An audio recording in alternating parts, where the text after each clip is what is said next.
my memory I will always see. Charlestown that I have loved so well, where we played half-ball by the old Wiggy's wall, watched movies at the Hippie under the elm. Hi, welcome to Charlestown and Beyond. I'm Kathy Cookie Giordano, your host, and I want to introduce you to a very special guest this week. Without further ado, Mayor Martin J. Walsh. Thank you, Cookie. Thank you for coming on. It's been a while. It has been a while. You're here in City Hall today. I'm in City Hall, and I'm in the Alice Hennessy room. Yeah. I knew Alice. Oh, did you? Yeah. Wonderful woman. Wonderful woman. Jeannie McLaughlin sat right outside the door here. Yes, she did. Yeah, for many years. Yes, she did. She was the main gatekeeper here. She was, and she did a good job. And now we have Ellie Casper here, who's taken over. Yes, and she's wonderful Yeah. also. So from a townie to a Saudi person. There you go. Doesn't get better than that. Can't get better than that. It's kind of hard to top a townie, but that's okay.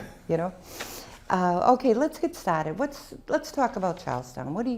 What's going on over there? Yeah, there's a lot of great things. I mean, Charlestown's an important part of our city. I know that I spend a lot of time there, and when I'm there, people are happy but concerned with traffic and things, the issues that are impacting the community. Climate change, hopefully we'll get a chance to talk about that a little bit, a little later.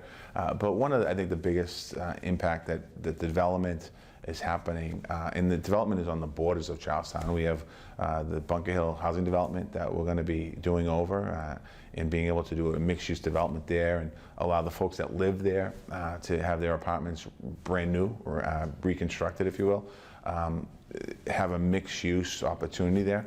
When we came out with the proposal about a year and a half ago, the community was concerned about tall buildings and the height of one of the buildings and the density, and the team went back, I think, and they came back with a new idea. Just so people understand, this is a housing development, Boston Housing Authority development in Charlestown, and it's going to be renovated by a private development, so it's going to be a public-private partnership, and that's the way to get the new apartments for the folks, the residents that live there. And the way you pay for that is by having other types of income levels living on the same property and being able to design it that way. So that's really how we got to developing and redeveloping Bunker Hill housing development. And when I was campaigning for mayor 5 years ago, I heard a lot about how do we do things to make it better there, and how do we make sure the residents have an opportunity to have a brand new facility to live in, and how do you pay for that? And absent a federal partner, which we don't have today in housing, and we haven't had that real strong partner in a long time in housing, we're doing this public-private partnership. So to start there, we're going to be working through the community with a process on how we renovate that. Go the other side of Charlestown, jump over everything and get to the hood site off Rutherford Ave. There's been development down there as well, and it started before I became the mayor, and it was one of those areas of potential development, and they've gone to the community. They're in the front of the community right now on a process as far as making sure that they're looking to get more opportunities to do more development over there. And what we're trying to do is, as we think about all this, how does this affect the impact of the community through traffic, quality of life? And right now in Charlestown, people know it's, regardless of the time, usually early morning rush hour or afternoon rush hour, traffic is backed up into Charlestown. So three of the main areas that we're really focused on is Sullivan Square, our Sullivan Square I should say, Rutherford Ave, and North Washington Street Bridge. Can I correct you on that? Yes. It's never officially been named the North Washington Street Bridge. No name yet. The name is Charlestown Bridge. Charlestown Bridge, okay, Charlestown Bridge. So the Charlestown Bridge. Okay. And for the North Enders, just remember that. Cookie said that. I researched it. No, I honestly I'm not arguing with you. I know you'd never argue with anybody, no. But that bridge is moving forward in construction, and we spent a lot of time working with MassDOT on mitigation as far as getting people in and out of Charlestown. And the other day, the MassDOT announced they're going to put a temporary bridge in, which I think is actually the best solution. So we don't have to close lanes down. We'll be able to put a bridge in there that will work, similar to the Four River Shipyard Bridge down in Quincy that they did years ago when they did the bridge over. So you can keep traffic moving through. You put it in, You close down the bridge, you get it all constructed, done. The utilities are moved out of there, build a brand new bridge there, and then you'll be able to move out the temporary and open up the full bridge.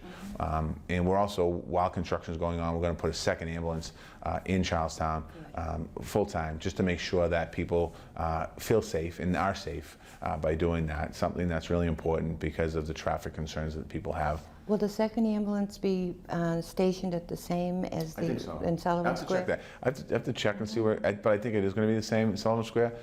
And a lot of times the ambulances drive around. They're constantly moving, so in case something comes up, they're there, and we'll be working with That them. would be wonderful. Yeah, Thank you so for that's important. I know that's one of the concerns.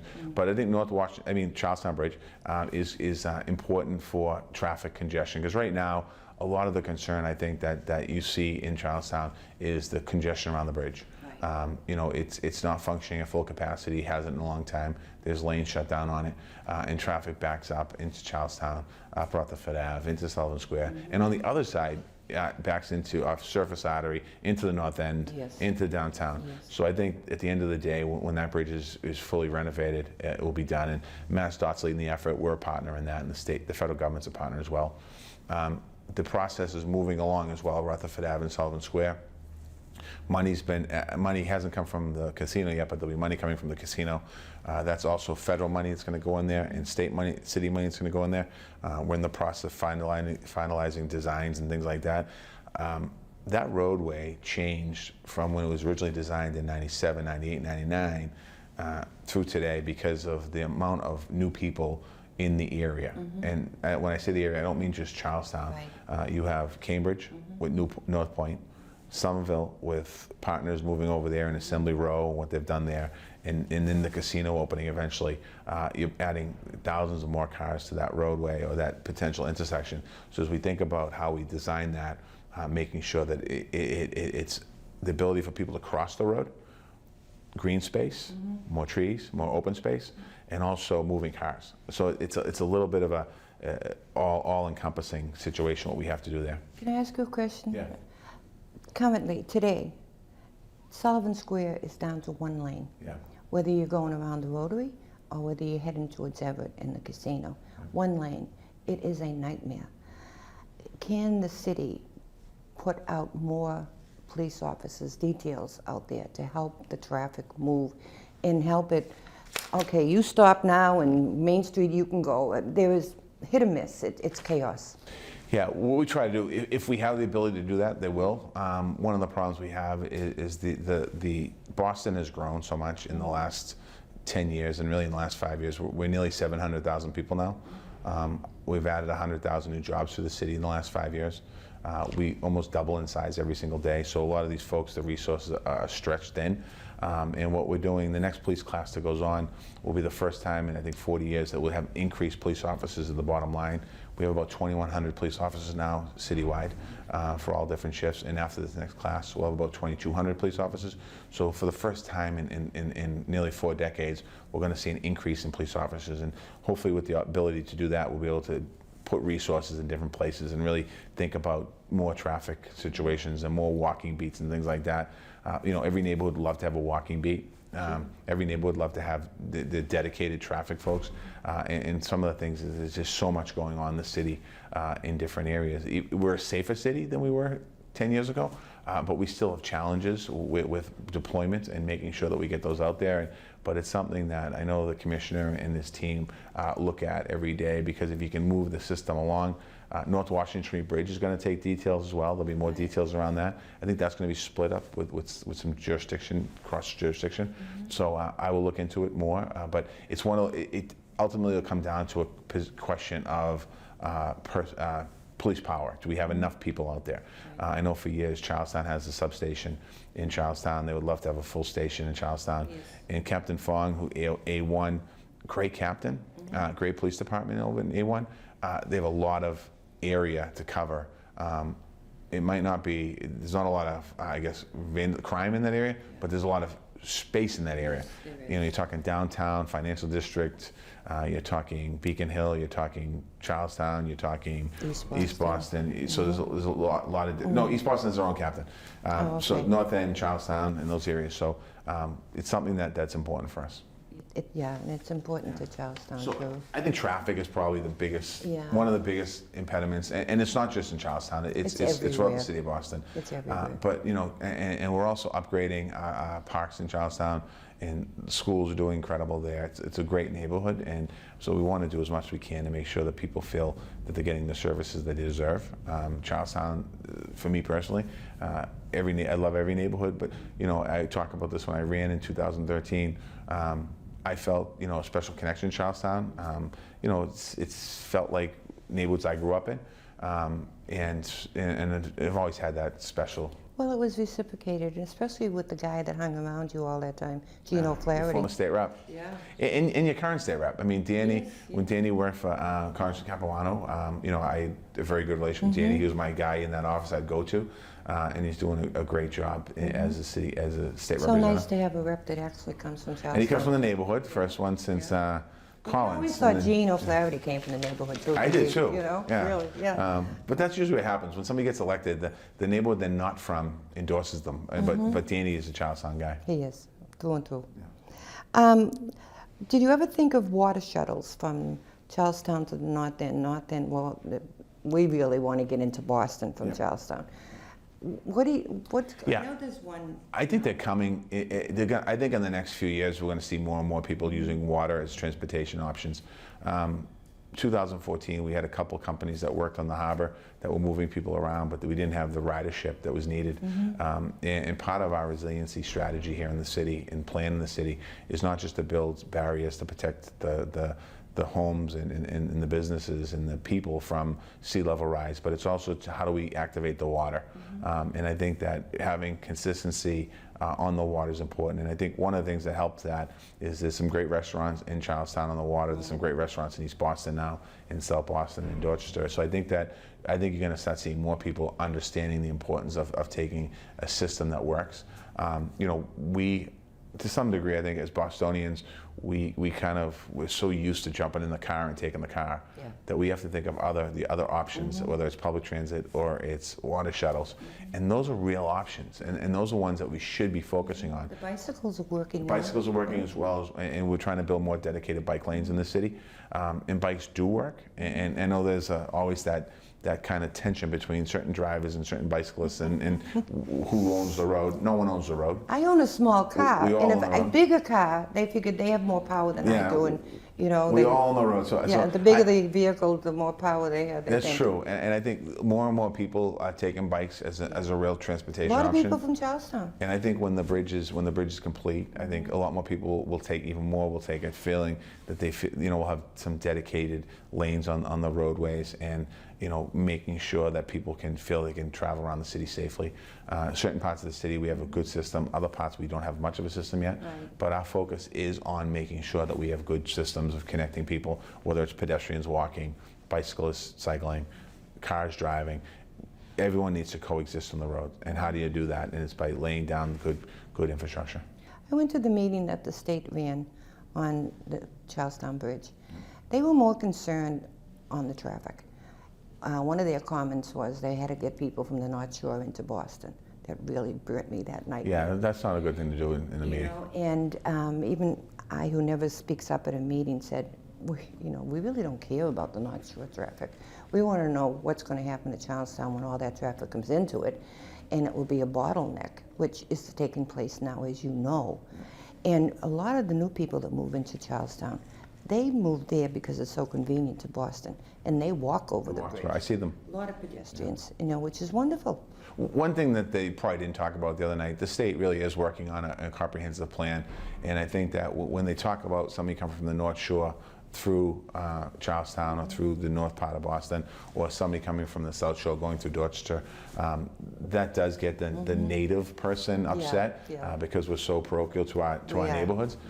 But really what we have to think about is again, it goes back to what you mentioned earlier with the water shuttle. Is there an opportunity for us to look at infrastructure on rail, commuter rail?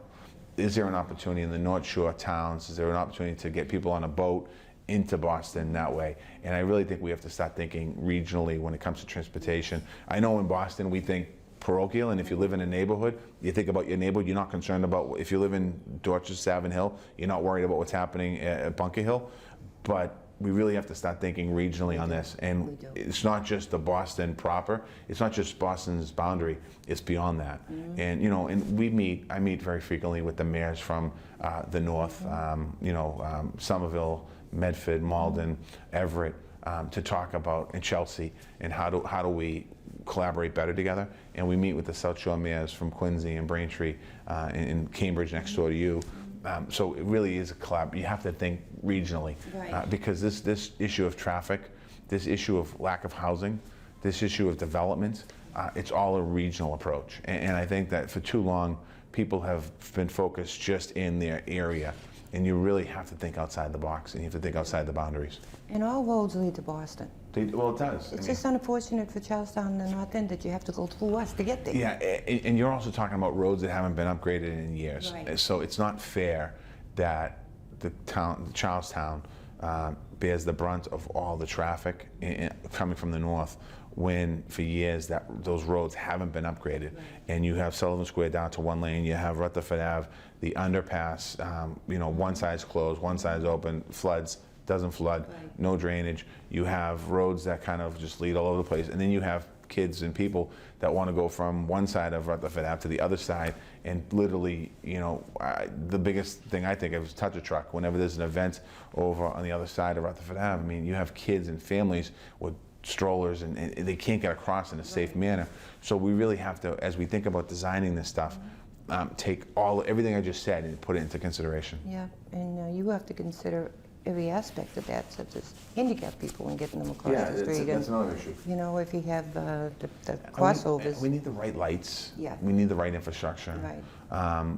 We need to make sure that the signalization works for people. We have to understand that, you have the Zelma Lacey house not too far away. Right. And some of the folks in that house are very active.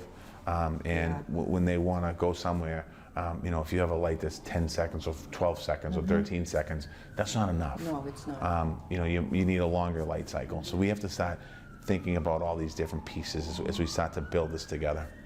What it comes down to, Mayor, is quality of life. Absolutely. Quality of life for every age group in Charlestown. Absolutely. And that's why I mentioned to you before through Sam that the pile driving that's going to have to take place on the Charlestown Bridge. I mean, there's nothing we can do to prevent it. But the state, we're very, just open. Well, we might have to do it all 24 hours a day. I mean, how could the elderly, people with babies, try Well, to I know the hotel that's there has concerns about it. Yeah, of course. We've had conversations. Our transportation department's had conversations. Gina Fandaga's had conversations. We're going to make sure that the quality of life in Charlestown doesn't change during the construction to a negative. Ultimately, at the end of the day, it's a very positive It will be. It'll be gorgeous. project. Yes. The issue is people shouldn't have to be, their lives, I can't say no one's life will be disrupted, because there will definitely be disruption. You're talking about a major project in the middle of the city, and it's a connection point. But we are also going to be very, very paying very much attention to what's going on, and staying very connected to the community. I mean, people have grabbed me on it, saying to me, Marty, you need to help me here. You need to help us there. We don't want to hurt business. We don't want to hurt the people that come in and stay there, or the community that's right next door. I mean, there's literally a community right next door there as well. People living in their homes, and they work hard. There, in the marina. In the marina. And then on the other side, in Fairness, North End, you have people in North End that live in the apartments there and the buildings there. Right. You have a couple other new buildings in that neighborhood that people live in. So we have to be very sensitive to that as well. Which is good to hear, really. Which you knew anyways. Yeah, but I I know. wanted you to say We'll it out stay on loud. it. Yeah. I don't know how much time we have left here, but what else is going on in Charlestown that I might not be aware of? I mean, I think one of the biggest things, we mentioned the other day, I spoke at the Chamber of Commerce about resiliency and about sea level rise. And as we start to do some parks over in Rutherford Ave and Main Street, we want to elevate them to protect homes from sea level rise. It's a real issue.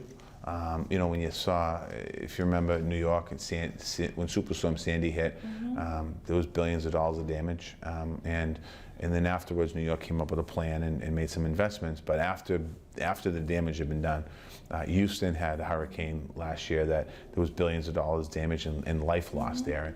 And Katrina down in New Orleans happened. And again, a lot of this should have been somewhat avoided in the sense of we knew there's an issue with sea level rise. We knew that these storms are coming. We know that there's the tide is rising.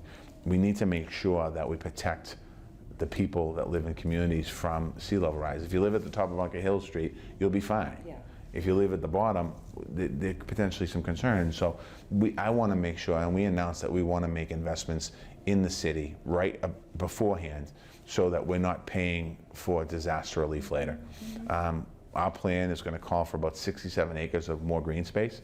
And what we're doing basically is creating, depending on what neighborhood you're in, East Boston, Constitution Beach, would actually renovate, have the beach redone, create an opportunity when, as the sea comes in, that there'd be almost like a wall. It'll look like it'll be a green space, but within that green space is a wall to protect the people from sea level rise coming in. Moakley Park in South Boston, making investments there. 4 Point Channel in downtown Crossing area. As I mentioned Charlestown already. These different parts of our city, how do you protect them? Christopher Columbus Park.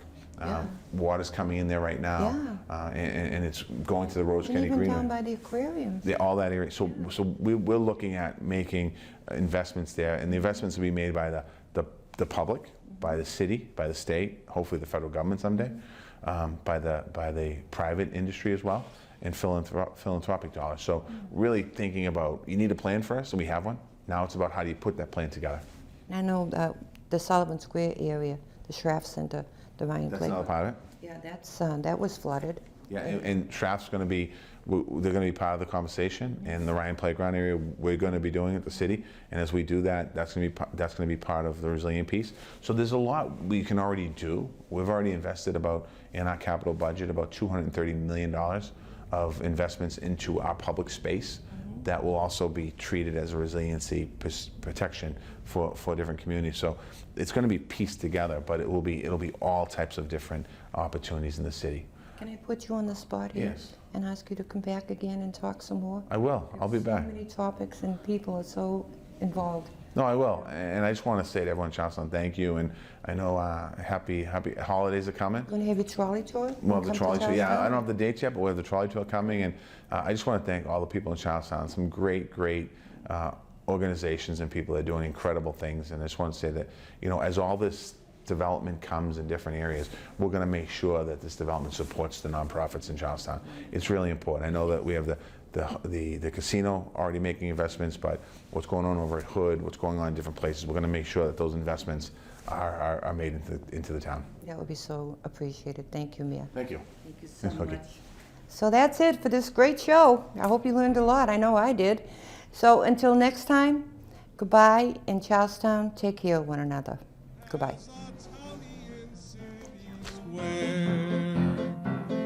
Why not bring back City Square?